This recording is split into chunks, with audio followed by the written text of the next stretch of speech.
खर्च देना पड़ता है। तो बूढ़ी गंडक ने शेखपुर ढाब के 2000 परिवारों को जल कैदी बनाकर रख दिया है। सुधीर कुमार, न्यूज़ 18, मुजफ्फरपुर। जनसंख्या कानून पर बिहार में बयानबाजी तेज है। मुख्यमंत्री नीतीश कुमार ने कानून की जगह जागरूकता की बात कही तो केंद्रीय मंत्री गिरिराज ने कानून की पहल का स्वागत किया। विपक्ष ने सत्ता पक्ष में अलग अलग राय को लेकर निशाना साध दिया। साफ साफ कहे, जो राज्य जो करना चाहे अपना करे, लेकिन हमारा बहुत साफ साफ ओपिनियन है। जनसंख्या नियंत्रण के लिए अगर आप सिर्फ कानून बना करके कोई उसका उपाय करेंगे, ये सभी ठीक से संभव नहीं है। आप जरा चाइना का पता कर लीजिए।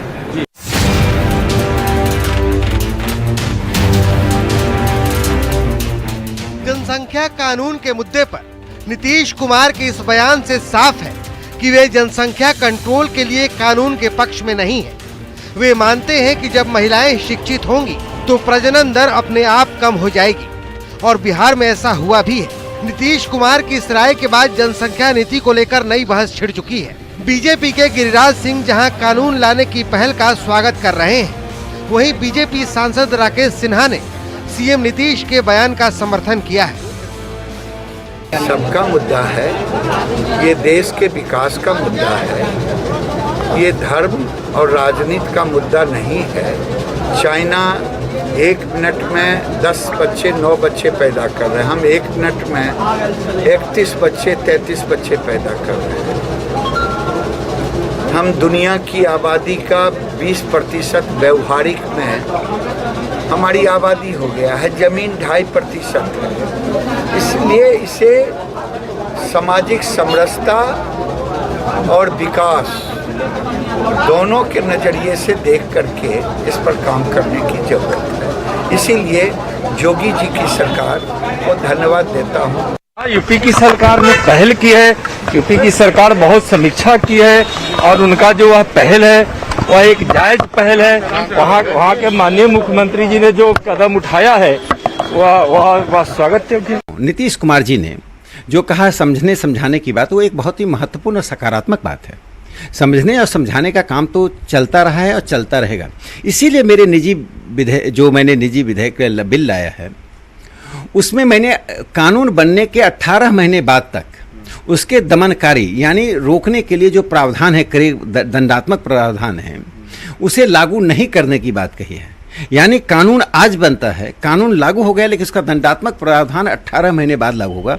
इस 18 महीने में उस कानून के सहारे लोगों में जन जागृति करना, लोगों को इसके लिए मानसिक रूप से तैयार करना, और जिन लोगों को कोई आपत्तियां हैं उन आपत्तियों पर विमर्श करना। तो मुझे लगता है जो नीतीश जी ने कहा वो हमारे बिल में वो प्रावधान व्याप्त है। जाहिर है जनसंख्या नीति पर बहस कोई नई बात नहीं है, पिछले 4 दशकों से चर्चा चल रही है।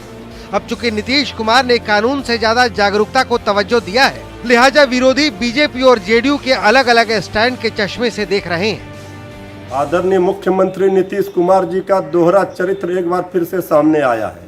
आप बीजेपी के साथ बैठ करके सत्ता की मलाई खा रहे हैं। अब जब जनसंख्या नियंत्रण कानून पर बीजेपी का अलग राग है तो आप उससे अलग सुर अलाप रहे हैं। जनसंख्या नियंत्रण कानून पर बीजेपी का जो स्टैंड है उससे अगर आप अलग राय रखते हैं तो बीजेपी का साथ छोड़िए। बिहार के मुख्यमंत्री ठीक ही कह रहे हैं कि जनसंख्या नियंत्रण जागरूकता से ही होगा, जागरूकता फैलेगी, जनसंख्या नियंत्रण होगा। लेकिन वो जिसके साथ अलायंस में भारतीय जनता पार्टी कानून बनाना चाहते हैं, तो कानून की जरूरत क्यों पड़ेगी? कम से कम भारतीय जनता पार्टी के लोग और आरएसएस के लोग अपने नेता नरेंद्र मोदी और उत्तर प्रदेश के मुख्यमंत्री आदित्यनाथ जोगी का अनुसरण तो करें, उसी से जनसंख्या नियंत्रण हो जाएगा। तो आप भारतीय जनता पार्टी के लोग बताएं ना, कितने भारतीय जनता पार्टी के कार्यकर्ता और नेता हैं जो नरेंद्र मोदी जी और आदित्यनाथ जोगी का अनुसरण करेंगे, अनुसरण करके दिखाए। हमको लगता है काफी जनसंख्या नियंत्रण होगा।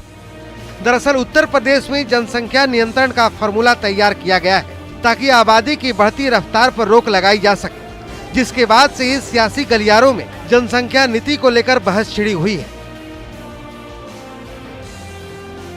Bureau report, news 18 network.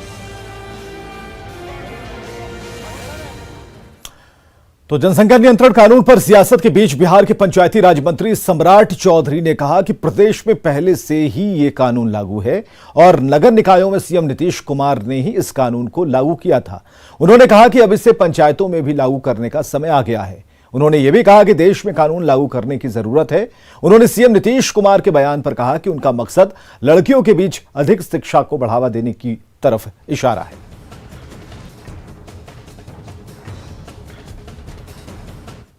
जनसंख्या के कानून तो बनने ही चाहिए, इसमें कहीं दो मत नहीं है। और जहाँ तक बिहार का मामला है तो बिहार ने पहले ही जब नगर विकास के तौर पर ये काम शुरू हुआ तो नगर विकास विभाग ने ये तय किया हुआ है कि वही लोग चुनाव लड़ेंगे जो 2 बच्चे के अधीन हो। 2 बच्चे से अधिक वाले लोग चुनाव नहीं लड़ सकते। तब पंचायतों में ये कहा गया था कि अभी शिक्षा का वो प्रगति नहीं हो पाया है गांव में, इसलिए इसको बाद में लागू किया जाएगा। अब वो दौर आ गया है कि पंचायतों में भी इसको लागू करने का चर्चा करनी चाहिए। नीतीश कुमार जी चाहते हैं कि बिहार में लड़के लड़कियां पढ़े, प्रजनन दर और अच्छा हो, जिससे कि प्रजनन दर घटे, कि 1 से 2 बच्चे पे लोग आ जाएं। और जिन लोगों ने मैट्रिक पास किया है लड़कियों ने, उसके प्रजनन दर को आप देखेंगे कि उनके 2 बच्चे होते हैं, और जो इंटर और उससे अधिक लोग पढ़े हुए हैं, ग्रेजुएट हैं, उनके 1 बच्चे होते हैं। कोरोना की तीसरी लहर से निपटने के स्वास्थ्य विभाग ने तैयारी पूरी कर लेने का दावा किया है। सभी अस्पतालों को सुविधाएं दुरुस्त करने के लिए सामान भेजे जा रहे हैं, जिसमें ऑक्सीजन सिलेंडर, ऑक्सीजन कंसंट्रेटर, वाइपैक्स उपलब्ध कराई जा रही है। स्वास्थ्य मंत्री मंगल पांडे ने दावा किया कि 10 दिनों के भीतर सभी मेडिकल कॉलेजों और अस्पतालों में तमाम सुविधाएं पहुंचाएंगी। वहीं कोरोना से जंग के साथ अन्य हालात से निपटने के लिए राज्य के 1600 अस्पतालों के भवन को नए सिरे से डिजाइन करने का फैसला किया गया है।